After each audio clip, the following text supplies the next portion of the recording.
It's walking to the battleground that always makes me cry.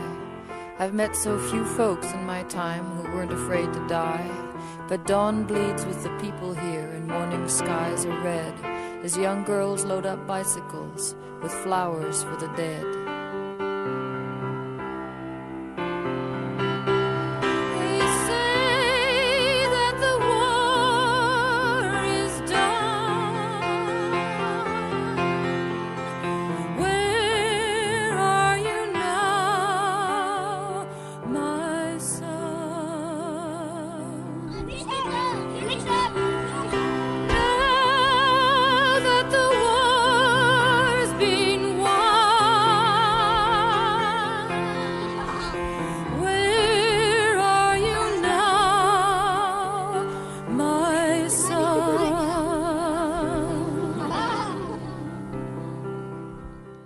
Hello and welcome to another edition of Talk Vietnam.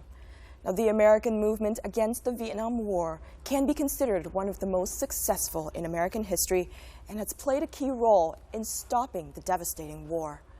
Now, we are so honored to have three such anti-war activists in our studio today. They were extremely active during the war and they've supported Vietnam ever since the war ended. We have John McAuliffe, who has spent 40 years coming back and forth between the U.S. and Vietnam, trying to bridge the relationship between Vietnam and the U.S. for reconciliation and development. We also have Janet Gardner, who is a filmmaker, and she has told the world about war legacies in Vietnam through her world-acclaimed documentaries broadcast on PBS, Discovery Channel, as well as the National Geographic Channel. We have Richard Nagin, an organizer for the Communist Party USA, and though he's never been to Vietnam before, he's always held a place for Vietnam in his heart.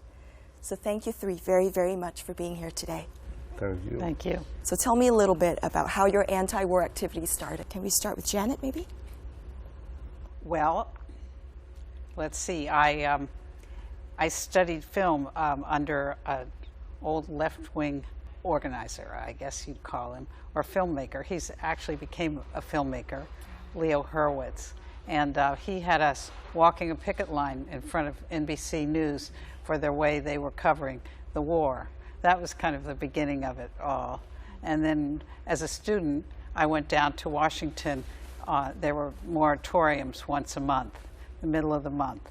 And people congregated, hundreds of thousands of people congregated in Washington. And we carried coffins through the streets and in front of the White House and sang and marched, and that was kind of my youth, my studying period when I was learning. Actually, I did more protesting in graduate school than I did filmmaking. Protesting during your graduate days at Right. New York University. Yes, that's right. What about you, John? How did you get involved? I first read about Vietnam when I was still in college at Carleton College in the spring of '64. Then I went to the Peace Corps in Peru. When I got back, what had been a peripheral issue had escalated into a major war. And like any male of that age group, I had to decide what I was going to do about the draft. So from my Peace Corps experience in Peru and my reading before I left, I knew that I was opposed to the war and therefore had to seek conscientious objector status, and became very involved almost from then on in anti-war work through a variety of channels, including being head of an organization of former Peace Corps volunteers. Mm-hmm. What about you, Rick? Well, I first heard about the war in Vietnam when I was a senior in college in 1964. A progressive journalist by the name of I.F. Stone came to my college and spoke about it. And it just outraged me what was happening. And then I went to graduate school. I was studying to be a biologist. But I became totally immersed in the movement to stop the war. And I was at the first national peace demonstration in 1965 in Washington at the Washington Monument. And after that, I just practically, like Janet, I did nothing in graduate school except work to end the war in Vietnam. It completely changed my life. It's hard maybe for Vietnamese to understand the extent to which their sacrifice helped to transform the United States and made it a much, not a perfect society by any means, but a more diverse society, a more tolerant society of different kinds of people and organizations within it.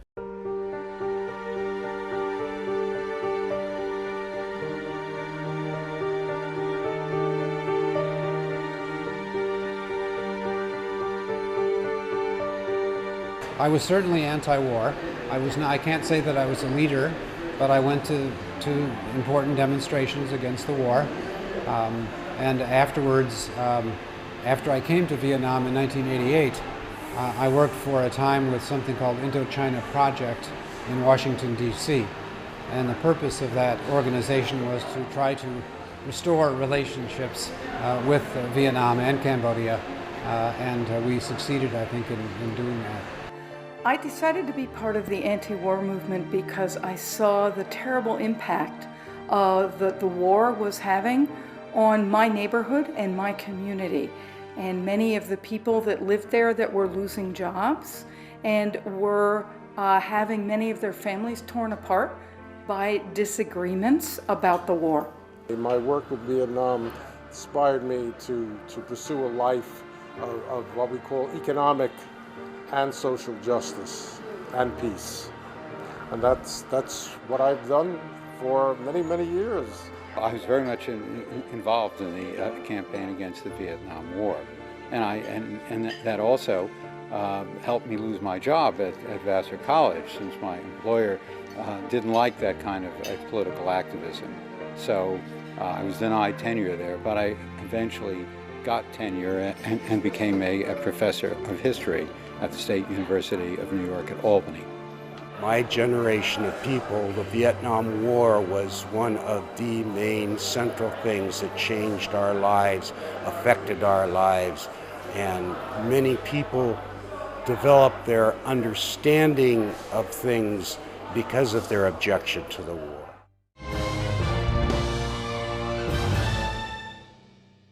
Can you tell us a little bit about some of the sacrifices that anti-war activists would have to make during their campaigns, during their movement? Some were particularly great. My brother, for example, was in the U.S. military. He was not drafted, but he went in to avoid being drafted. He was stationed at Cam Ranh Bay. He was a lieutenant at that point. He was adjutant to the commanding general. For him, I mean, he was against the war. So for him, the stress, which he still experiences, was to be in a situation of having to choose between protecting yourself and your friends and participating in a war effort that you didn't agree with. So that's that level. The people who left for Canada, their lives, most of them came back ultimately with amnesty, but their lives were disrupted. People did go to jail rather than accept military service, and they spent 2 or 3 years in jail. Rick's example of he was going to be a biologist, and who knows, we might have had here somebody who made a discovery that affected everyone's health or safety, and it didn't happen. And there are a lot of people whose lives were changed, and we hope positively, but it may have diverted them from other activities. 40, 50 years ago, when you were involved with the anti-war movements, did you face any difficulties at all? There were a lot of family arguments. That's true. I think it was less intense in our family than in others. I mean, my friend Tom Hayden, for example, didn't speak to his father for 30 years. Wow. Because they became so alienated from each other during that. And his father was a military veteran of the Second World War. So there are a lot of family histories.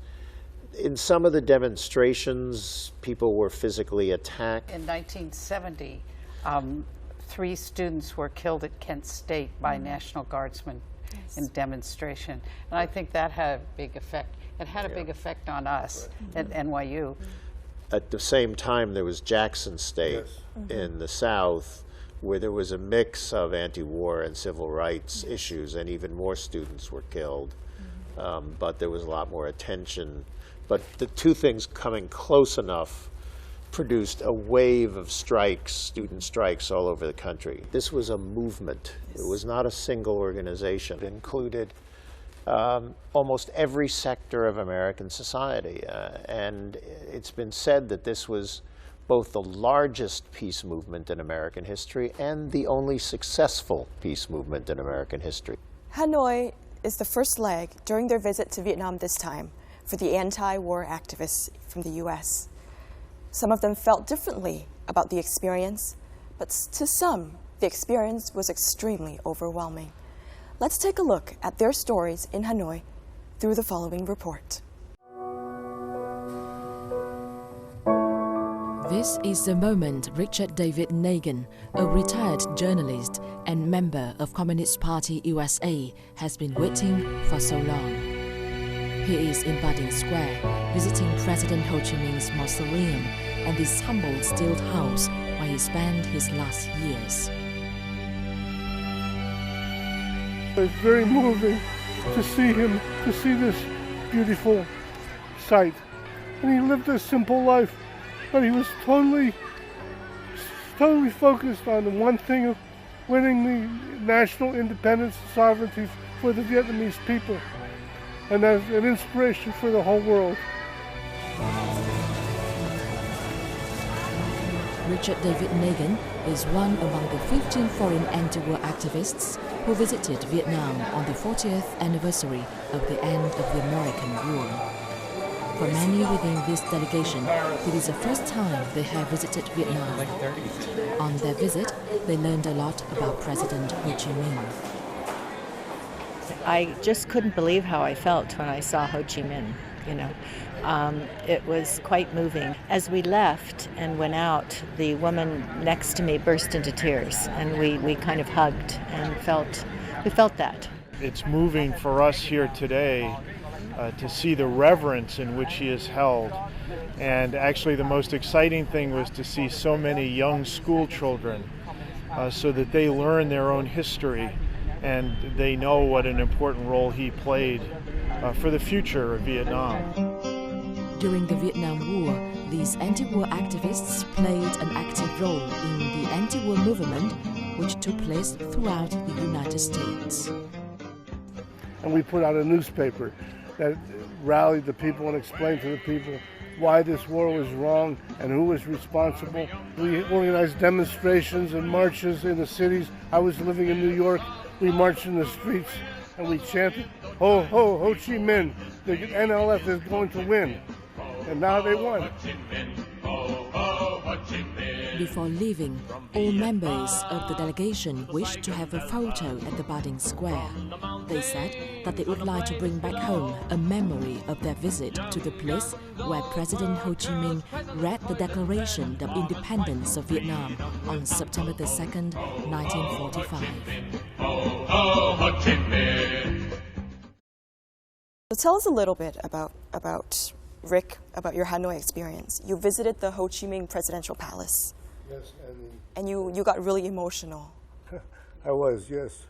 I try not to get too emotional now, but we went to the mausoleum and we saw Ho Chi Minh, but also we went to the museum and re-examined his life, his whole long history from 1919 until his death in 1969, when he fought endlessly, relentlessly, persistently for the independence and sovereignty of Vietnam. And his life, of course, is an inspiration for all people that, who want to struggle for justice and peace and democracy. So just to see that was very emotional for me. One thing that always inspired me about Ho Chi Minh was that he was a wonderful poet. And there's one poem that he wrote that I've always kept. I forget, I don't know. I have it with me, actually. You have the poem with you. Yes. Let's read it. I don't know how to say it in Vietnamese, but it says, "Neither high nor very far, neither emperor nor king, you are only a little milestone, which stands on the edge of the highway. The people passing by, you point to people passing by, you point the right direction and stop them from getting lost. You tell them of the distance for which they must journey. Your service is not a small one, and people will always remember you. Mm-hmm. And why do you keep the poem with you? Because I think that it shows the character of Ho Chi Minh, and it's the communist character. I think, to me, it's the ideal of what I try to strive to be also. It shows the modesty of the movement, and yet the determination to succeed in the end. Yes. For Richard, this may be the first time that he's visited Vietnam.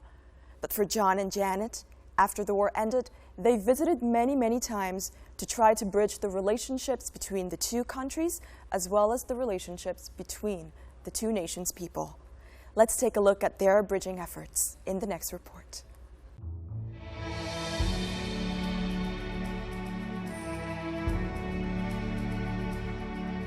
John took these photos on April the 30th, 1975 in Hanoi, when the entire capital city was rejoicing in victory. John will never forget these historic moments. On April 30th, 1975, with 4 other people, anti-war people, just by pure coincidence, we arrived in Hanoi. So I was here and had the immensely moving experience of being with people from Hanoi, walking around the One Kiem Lake and celebrating. The efforts by John and his fellow anti-war activists were paid off, but John believed that those efforts needed to continue. In 1985, he launched the U.S. Indochina Reconciliation Project, which later became the Fund for Reconciliation and Development. Throughout the past 30 years, the organization has held tens of trips and seminars in both the U.S. and Indochina countries, including Vietnam. Their aim is to break down barriers and distrust, to build confidence and friendships between the people who were separated by war. John cannot count how many times he has been to Vietnam over the past 4 decades. It's the same with Janet Gardner. Since 1987, she has traveled to Vietnam many times to make films about the lives of war survivors.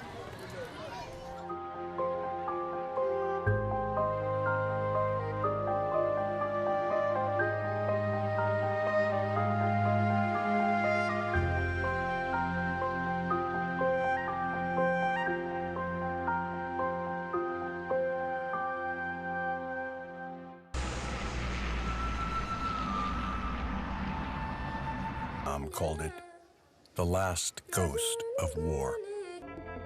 My heart went out to the victims, and I thought anything I could do to help them, would not be a waste of time. I haven't really thought about trying to influence U.S.-Vietnamese relations. I don't know that I have that kind of power, really. If I can make good films and make people happy, and help people come together and understand better each other, then I'll be happy.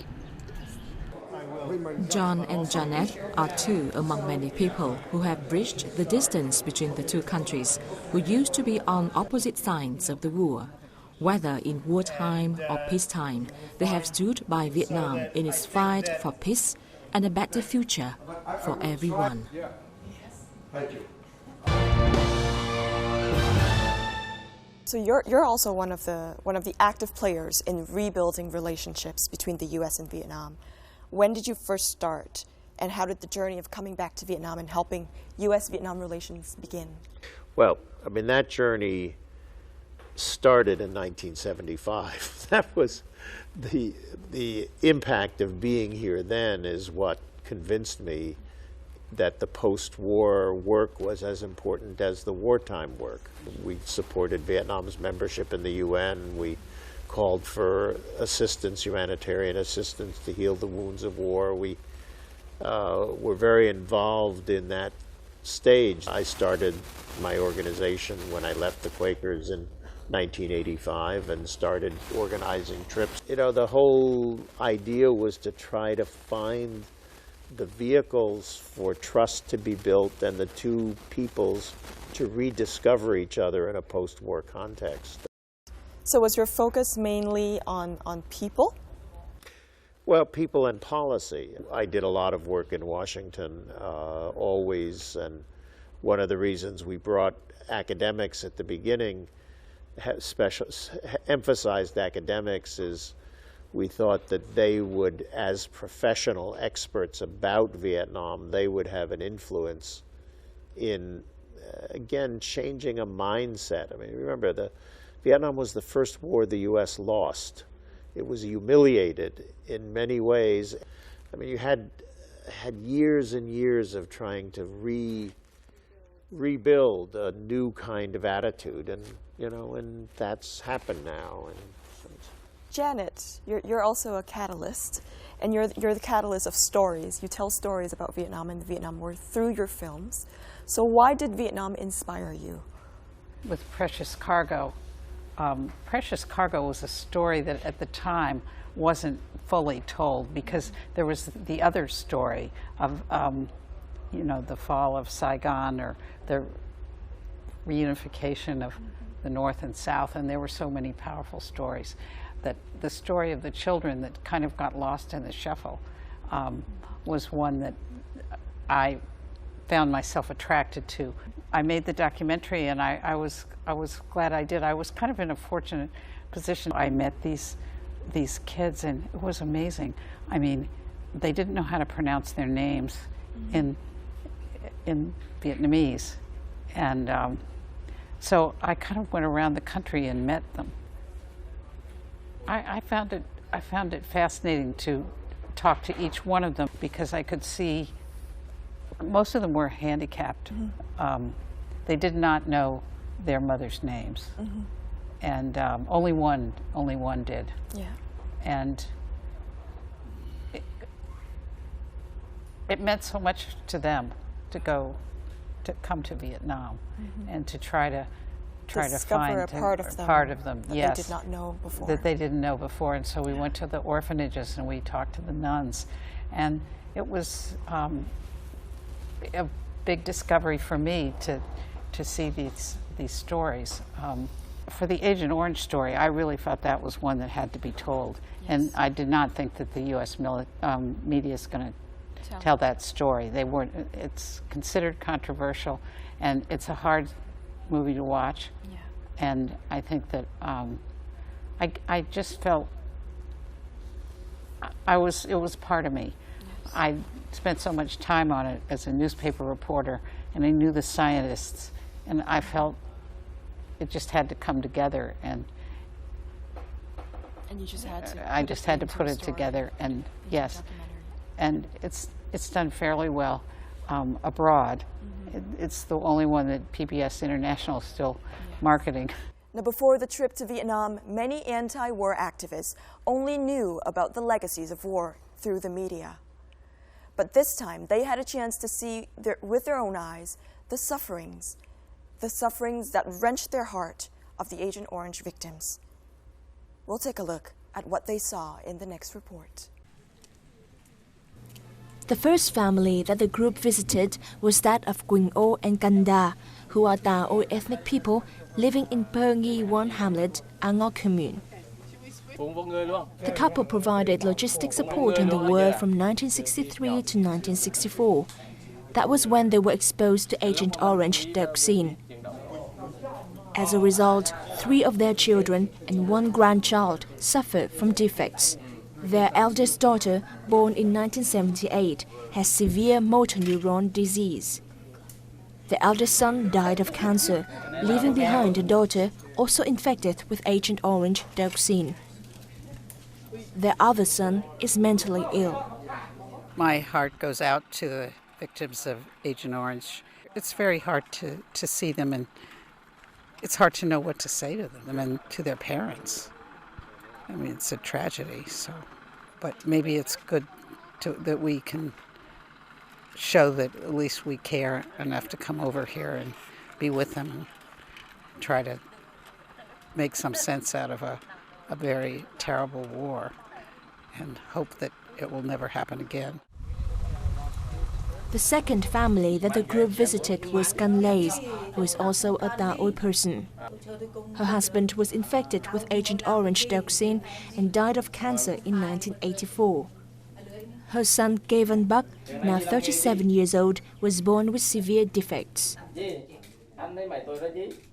Now he's an adult, a 37-year-old adult, but there's nothing that will ever help him except some financial aid that would make it easier for his mother, and so that could still happen, could make their lives, and I'm sure she worries about what happens to him when she dies.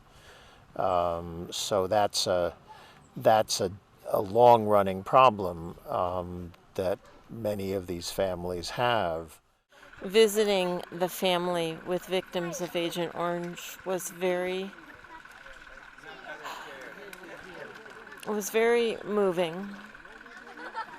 And being a mother myself, it's especially difficult to see what the policies of my country have done during the war here. It reconfirms my gut reaction that war is not the way to solve our problems. It has only created problems. And it has created immense generational problems, and we have no right to do that to another people. Agent Orange dioxin was sprayed by the U.S. Army in Thừa province during the war. The province is home to over 4,300 Agent Orange dioxin victims. Among them are 450 third-generation victims.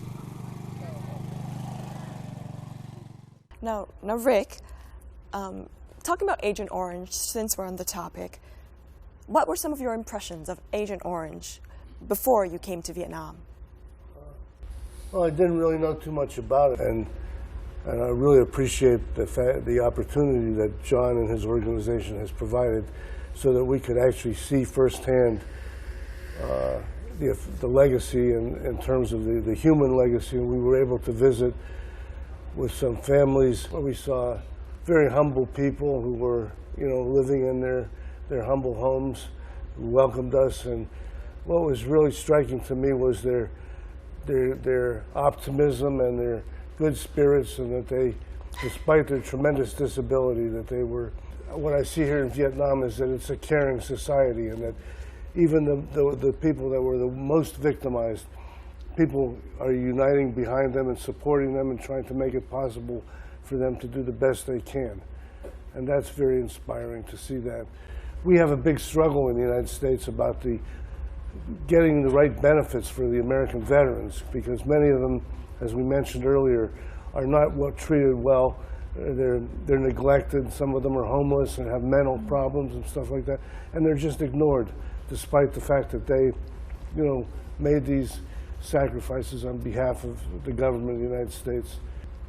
Now, Janet, in 1985, as a print reporter, you covered the Agent Orange hearings in New Jersey.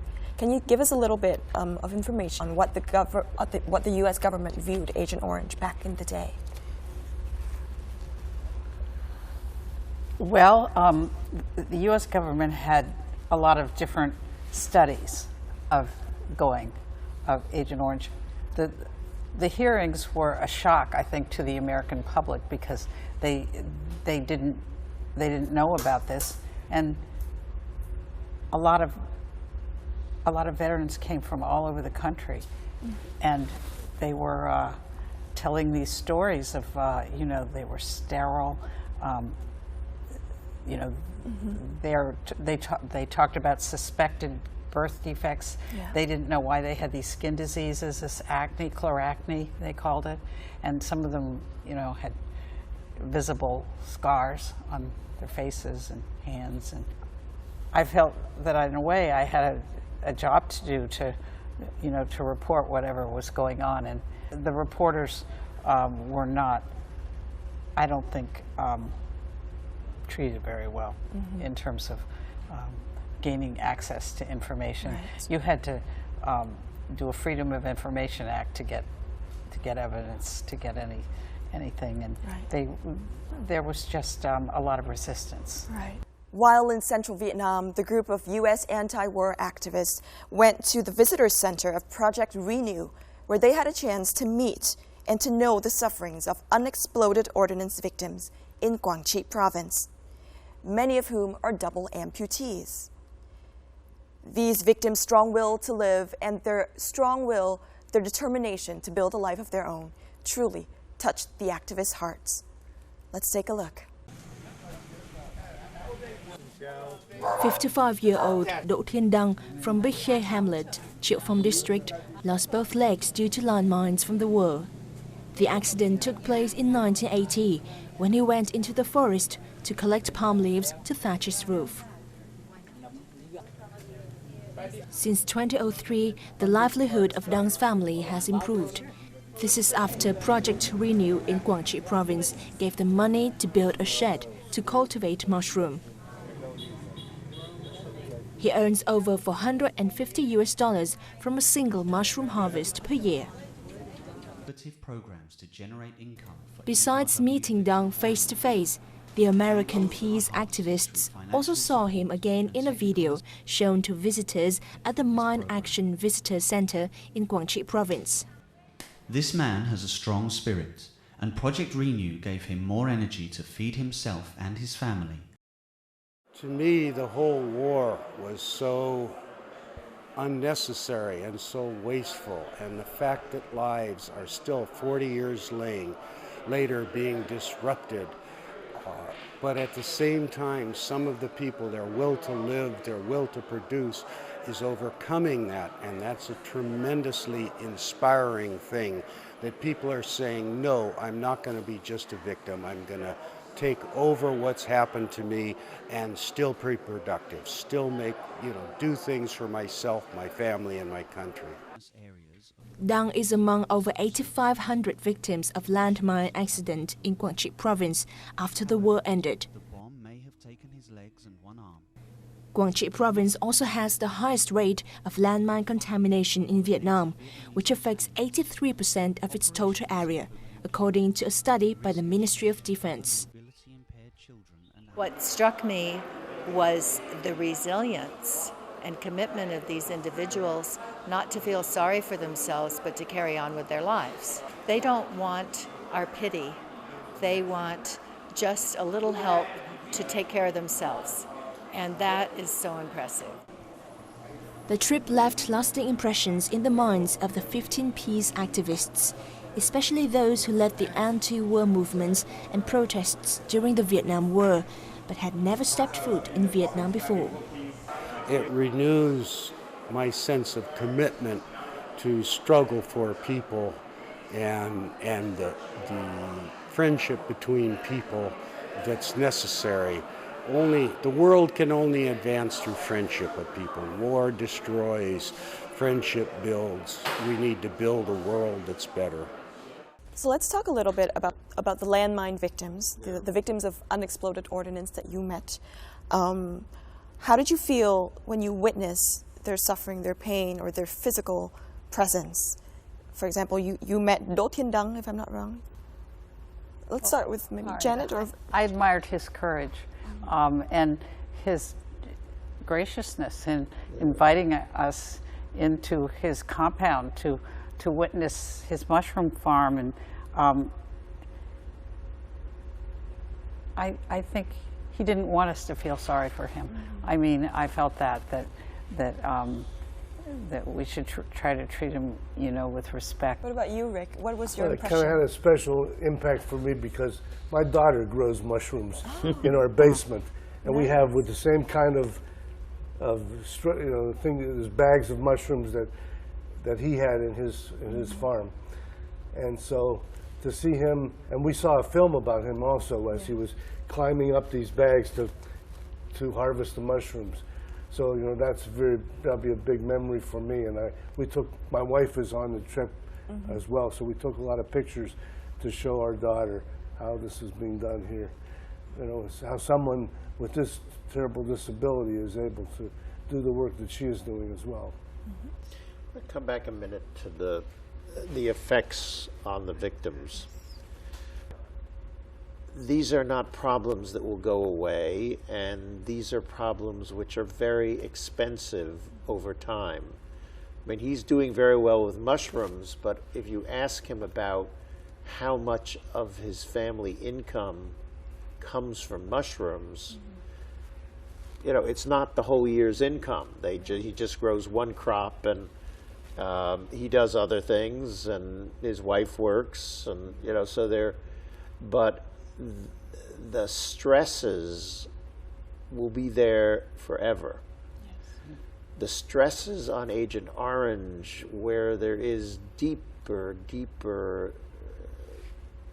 problems, are there not just for the victims, but for those who care for them. And part of their stress is, what happens when I die? What happens when I can no longer be there? I mean, I'm glad the U.S. is taking a different attitude, but the need is far greater than we are addressing, either the need for rehabilitation for landmine victims or for custodial care for people with serious birth defects. So to everybody, you know, after all of those years, what does Vietnam mean to you? So let's start with Rick, maybe, because this is the first time you've been to Vietnam. Yes. Well, it means resilience. It means the continuing determination to fight for justice and for a good life for the people. I mean, the Vietnamese people are just remarkable and have made a tremendous contribution to mankind because of your determination and persistence, and never give up, never say die. And I think your determination to live in peace with your neighbors, I think that's very important. So that's a very important message, I think, that you project to the whole world. Right. That's great. Thank you for those compliments. What about you, John? Well, I'll turn it around a little bit and say, I mean, part of what Vietnam means to me are Vietnamese I know, have known for most of my adult life now, friends and colleagues and the children of those friends and colleagues, and but it also, Vietnam is when the U.S. begins to come to terms with itself. It's when it begins to recognize that history is important and that other people's views of themselves are important. It's when it begins to recognize that weapons have consequences, and even if you think you're doing something for the right reasons, the position you put your soldiers in leads them to do things that are terrible and not what you would ever have wanted them to do. These, I say the beginning because we then can quickly forget these things. We totally forgot them in terms of Iraq. And mostly forgot them in terms of Afghanistan. You know, the challenge for us, I mean, we're all of what's called the Vietnam generation, and we're retirement and beyond. I mean, we lose our friends, people who were tremendously important in the anti-war movement have now passed away. So our generation is moving away from this picture. We hope that our kids have learned something from us, either directly or indirectly, right, and are able to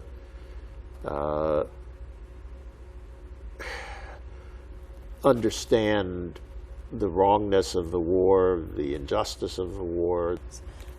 Janet, what about you? What does Vietnam entail for you? Well, When we first landed here in 1987, first I was a little bit scared because I thought, because of all the people must really hate us because of all that had gone on. But that wasn't the case. And maybe because some of the work that John had done with the Vietnam American Friendship Society, we were given a very warm welcome wherever we went, and it seemed that people could understand the difference between the American people and the American government, and they seemed to realize that we didn't really want that war. It wasn't the war that we wanted, and I mean, it's been an ongoing experience, you know, a developing experience, and it was interesting to come back and see kind of a new Vietnam in a way. Thank you all so much for being on the show today, and thank you, for in the past for being the heroes of peace and being the heroes of anti-war movements, even though you probably did not know the faces of the people that you were supporting, or the face of the country that you were supporting. And thank you for still continuing to do that now, that you know the faces of those people and you know the face of Vietnam, and continuing to bring peace forth. So thank you all for doing that. Thank you for having us. We appreciate it. Yeah, and I wish you all very, very good health so that you can continue to come back next time, and we'll get to talk more and more. Thank you. Thank you. Thank you. And that's it for this edition of Talk Vietnam. Thank you for tuning in with us, and we hope to see you next time. We'll talk again. Goodbye.